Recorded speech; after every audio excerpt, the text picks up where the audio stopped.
तर जय शिवराय मित्रांनो, आता तुम्ही म्हणत असाल हे आता नारळ कशासाठी फोडायला ट्रॅक्टरला.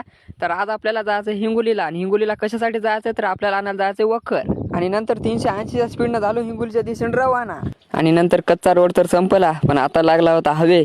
आणि हवे लागल्यावर तर आपल्या ट्रॅक्टरला तर चॅलेंजच नाही पळण्यासाठी, तर पळायला काय सनसन पळ लागलं. आणि हिंगोलीत तर पोहोचलो भाऊ, पण तिथं आपले काका पण आलते. पण म्हणलं आता जायचं कोणीकडे आपल्याला, तर आपल्या काकाला दुकान माहीत होतं, त्याने नेलं आपल्याला. आणि काकाने आणला आपल्या बरोबर आपल्याला त्याच गोदामवर आपल्याला जिथं जायचं होतं. आणि इथं होते 2 वखरं. म्हणलं आता याच्यातला कोणता घ्यायचा, तर एक केला आम्ही पसंत, टाकलं तर स्वस्तिक. आणि याने ट्रॅक्टरला जुगाड पाहणं किती भारी केलंय.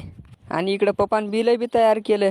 आणि नंतर मीन काका झालो आपल्या हिंगोलीच्या दिशेने रवाना. आणि हिंगोलीत ट्रॅक्टर चालवायची मजाच लय वेगळी हो. पाहणं किती मस्त ट्रॅक्टर चालू लागलं लगे. आणि मी हिंगोलीच्या सेंटरवर बसून पिलं काजू बदामीचं ज्यूस न का भागलं ना आपलं. मग वटाने बी खाल्ली आपण. काका म्हणे तो खाणं पिणं झाला असेल तर चाल म्हणे, आता तो ट्रॅक्टरचं काहीतरी काम करायचं ना. म्हणलं हो, आपल्याला साखळ्या टाकायच्या आता. मग काय